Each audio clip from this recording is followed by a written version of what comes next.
சிவகங்கை மாவட்டம் திருப்புவனம் காவல் நிலையத்தில் இளைஞர் உயிரிழந்த விவகாரத்தில் 6 போலீசார் சஸ்பெண்ட் செய்யப்பட்டுள்ளனர். இந்த நடவடிக்கை திருப்தி அளிக்கிறதா என்பது குறித்து பொதுமக்கள் தெரிவித்த கருத்துக்களை பார்க்கலாம். அதை எப்படி ஸ்பெசிஃபிக்காக இந்த பையன் தான் எடுத்தான்னு நீங்கள் எப்படி ஸ்பெசிஃபிக்காக கூட்டிகிட்டு போய் அவனை அடிச்சிருக்கீங்க, அவங்க தம்பியை கூட்டிகிட்டு போய் அடிச்சிருக்கீங்க. சஸ்பெண்டுன்றது கண் துடைப்பு, டிஸ்மிஸ் பண்ணணும். அந்த 6 அதிகாரிகள் மட்டும் இந்த முடிவை செஞ்சிருக்க மாட்டாங்க. அவங்க உயர் அதிகாரிகளோட தூண்டுதல் தான் பண்ணியிருப்பாங்க. உயர் அதிகாரிகளையும் இந்த நடவடிக்கை கீழே கொண்டு வரணும். முதல்வருக்கு இதை ஒரு தாழ்மையான வேண்டுகோளை நான் வைக்கிறேன். காவல்துறைகள் அந்த நடவடிக்கை கண்டிப்பான முறையில் 6 பேருக்கு மேலே நடவடிக்கை எடுக்கணும். அது என்ன தண்டனை ஏதுன்னு தெரியாமையே அவங்களுக்கு சஸ்பெண்ட் இது பண்ணி கொடுத்துருக்காங்கன்னா அது என்ன பிரச்சனைன்னு நமக்கு தெரியணும்.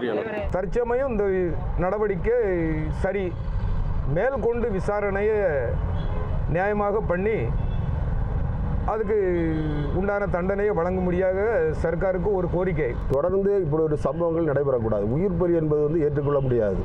ஒரு தவறு செய்தால் கூட சட்டம் என்பது இருக்கிறது, இந்திய அரசியல் சட்டம் இருக்கிறது.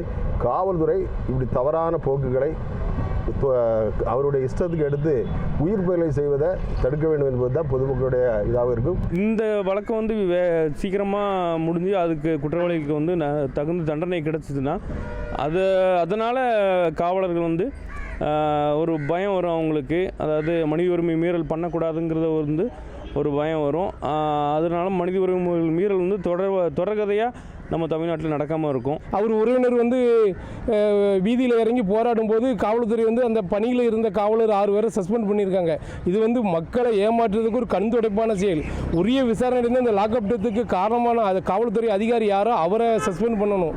ட்ரெண்டை ஃப்ரெண்ட் ஆக்கிக்கோங்க. 2.5 கோடிக்கும் அதிகமான தந்தி டிவியின் சப்ஸ்கிரைபர்ஸ் அண்ட் ஃபாலோவர்ஸ் குடும்பத்தில் நீங்களும் இணையுங்க.